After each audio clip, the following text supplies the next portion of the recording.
오늘의 주요 뉴스입니다. 한나라당과 민주통합당이 이달 안에 공천심사위원회를 출범시키기로 하면서 정치권이 본격 총선 체제로 전환하고 있습니다. 울산공업센터 지정 50주년을 맞아 세계 4대 뮤지컬 미스 사이공 공연 등 다양한 기념행사가 열립니다. 이번 설 연휴 기간 동안 택배 서비스에 대한 소비자 불만이 크게 늘어난 것으로 나타났습니다. 2014년부터 울산에서 프로야구가 열리면 53억 원의 생산 파급 효과가 있을 것으로 분석됐습니다. 여러분 안녕하십니까? 1월 26일 목요일 UBC 굿모닝 울산입니다.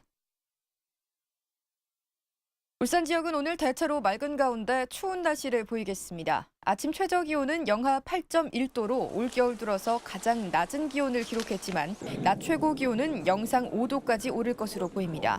내일도 맑은 가운데 아침 최저 영하 5도, 낮 최고 영상 8도의 기온 분포를 보이겠습니다. 울산기상대는 당분간 춥고 건조한 날씨가 이어지겠다며 감기와 화재 예방에 주의를 당부했습니다. 설 연휴가 끝남에 따라 여야가 본격적인 총선 준비 체제로 전환하고 있습니다. 여당은 당 수습이 우선인 반면에 야당은 총선 준비 작업에 박차를 가하고 있습니다. 보도에 선우석 기자입니다. 한나라당은 이번 주로 예상했던 공천심사위원회 구성을 미루고 당명 개정과 당대표 폐지 등 쇄신한 논의에 들어갔습니다. 하지만 마냥 늦출 수만은 없는 만큼 비상대책위원회는 먼저 공천심사위원 인선 기준과 방향 논의에 들어가 이번 주에는 공심위 구성에 윤곽을 잡을 전망입니다. 민주통합당은 4.11 총선을 진두지휘할 총선기획단장에 이미경 의원을 임명하고 이번 주에 10여 명 규모의 총선기획단을 꾸릴 계획입니다. 기획단에서는 총선 공약 정비와 이슈 발굴 등 총선 전반에 대한 방향을 세운 뒤에 공천을 담당할 공천심사위원회는 다음 주에 구성한다는 방침입니다. 이에 따라 지역 정치권도 중앙당 공심위 구성에 맞춰 지역 인재 발굴과 추천 작업에 나설 것으로 전망됩니다. 이미 공천 작업이 진행 중인 통합진보당은 남구갑과 동구를 제외한 4개 지역구 후보를 다음 달 3일쯤 확정할 전망입니다. 하지만 남구갑과 동구는 부정 입당과 관련한 시당 선관위 조사 결과와 경선 룰을 놓고 갈등을 빚고 있어 시간이 더 필요할 것으로 보입니다. UBC 뉴스 선우석입니다. 통합진보당 동구 경선이 당원 투표 반영 비율을 두고 막판 진통을 거듭하고 있습니다. 노옥희 예비후보는 지난 19일 통합진보당 공동대표단이 결정한 여론조사 90%와 당원 포함 시민경선인당 10% 경선 방식을 수용한다며 이은주 예비후보도 수용하라고 촉구했습니다. 이에 대해 이은주 예비후보는 여론조사 90%는 수용하지만 나머지 10%는 당원들의 뜻을 반영할 수 있도록 당원 투표로 할 것을 노옥희 예비후보에 다시 제안해서 합의점을 찾지 못하고 있습니다.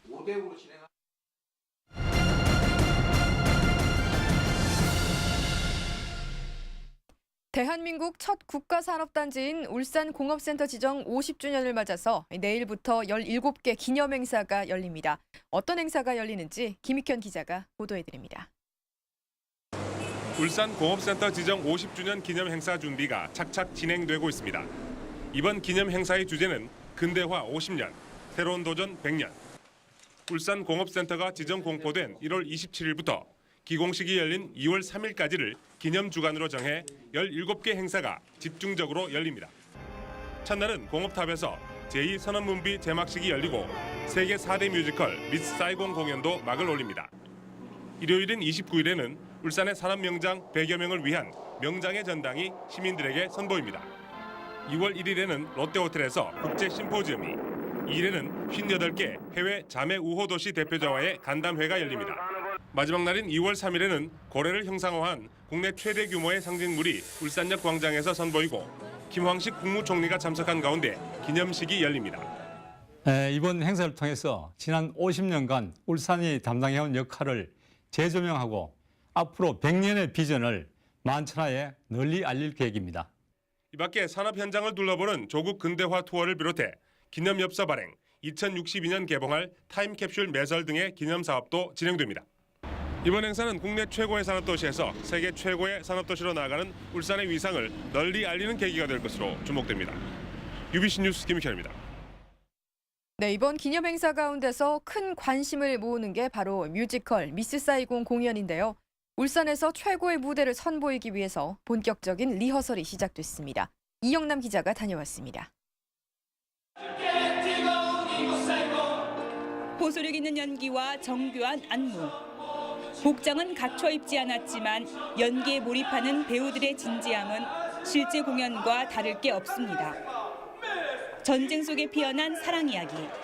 43명의 배우들은 완벽한 호흡을 위해 연습을 반복합니다.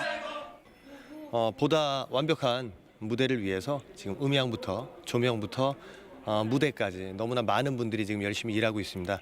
이게 다 여러분들에게 좀 더 완벽한 웰메이드 작품을 보여드리기 위한 어떤 명연기와 블록버스터급 볼거리 못지않게 중요한 부분이 음악. 헬리콥터의 사실감을 불어넣는 음악과 감미로운 노래. 최고의 사운드를 만들기 위해 22명의 오케스트라 단원들도 화음을 맞춥니다. 음악과 드라마의 조화로 2시간 40분 내내 관객들을 압도해 뮤지컬의 교과서로 불리는 미스 사이공. 오는 27일부터 시작되는 울산 초연도 영국 오리지널 공연의 감동을 되살리는 것이 목표입니다. 울산 미스 사이공 공연을 준비하면서 세계적인 스태프들 그리고 국내 최고의 배우들과 함께 작업을 했는데요. 세계 시장에 내놓아도 손색이 없을 정도로 완성도 있는 무대를 준비를 했고요. 배우들과 스태프까지 무려 140여 명의 제작진은 반복된 연습에도 지친 기색이 없습니다. 완성도 높은 무대를 위해 공연 전부터 땀을 흘리는 미스 사이공 제작진들의 모습은 세계 4대 뮤지컬로 불리는 힘이 어디서 나오는지를 보여줍니다. UBC 뉴스 이영남입니다. 명절 때만 되면 택배 관련 민원이 계속해서 터져나오고 있습니다. 이번 설 연휴 기간에도 이 같은 소비자 불만이 크게 늘어난 것으로 나타났습니다. 윤경재 기자가 취재했습니다.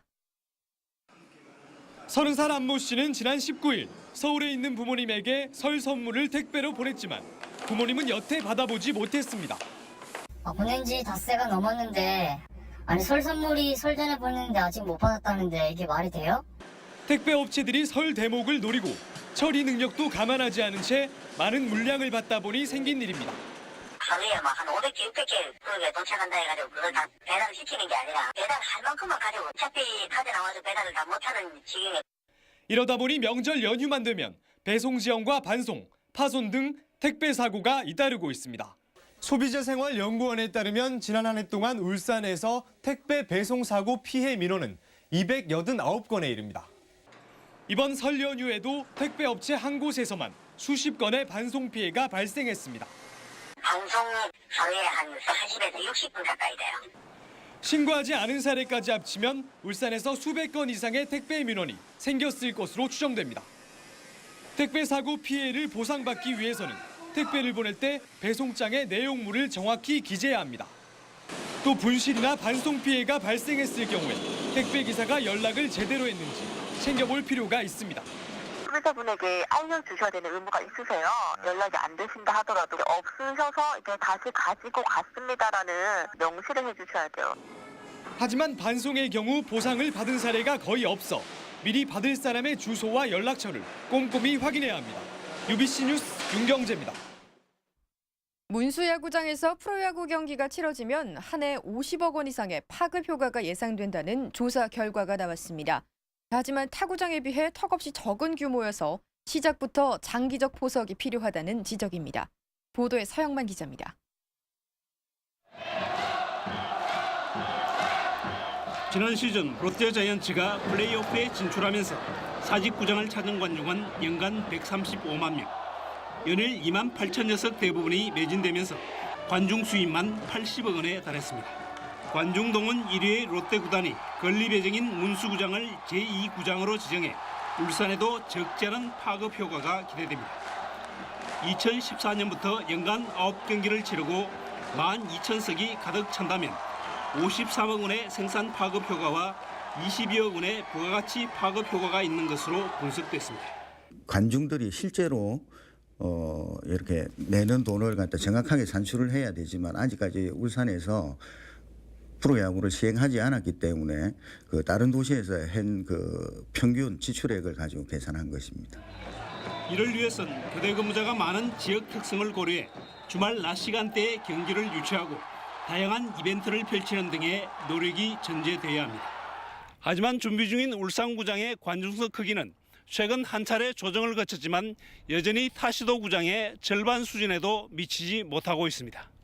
경기 수도 부산의 7분의 1 수준이어서 파급 효과는 부산보다 크게 떨어집니다. 따라서 늘어날 관중 수에 대비해 증축 가능한 야구장 설계는 물론 경기수 확대 등 장기적 포석이 필요하다는 지적입니다. UBC 뉴스 서영만입니다. 정부의 등록금 인하 시책에 따라 울산 지역 4개 대학 가운데서 춘해대학교가 가장 먼저 올해 등록금을 5.43% 내리겠다고 밝혔습니다. 3년 연속 등록금을 동결한 울산대학교와 울산과학대학교는 정부의 권고안인 5% 인하는 어렵겠지만 이달 안에 인하폭을 확정 짓겠다고 밝혔습니다. 한편 유니스트도 오늘까지 인하폭을 결정할 예정입니다. 울산 혁신도시로 이전할 공공기관 직원들 가운데서 70% 이상이 혼자 이주해 오는 것으로 나타났습니다.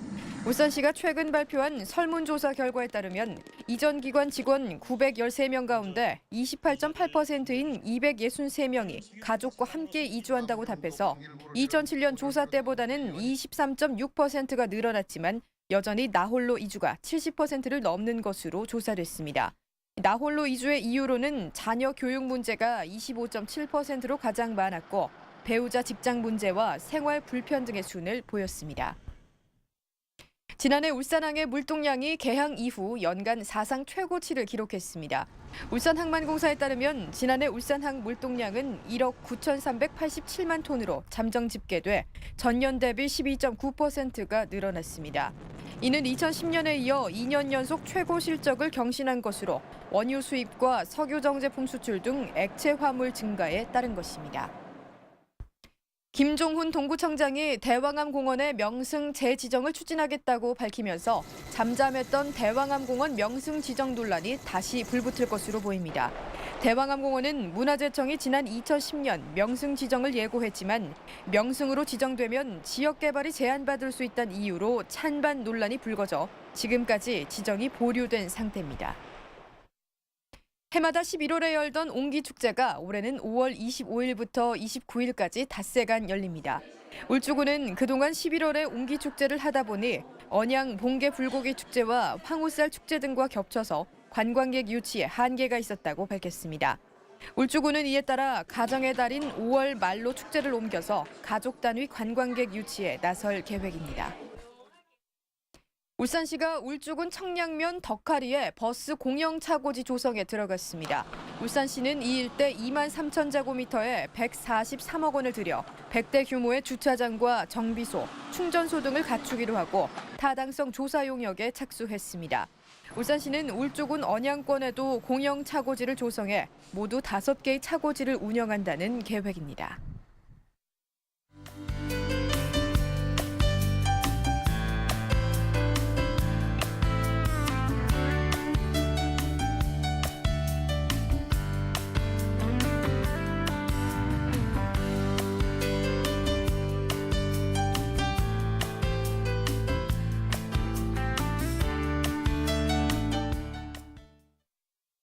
네, 이상으로 UBC 굿모닝 울산 마칩니다. 고맙습니다.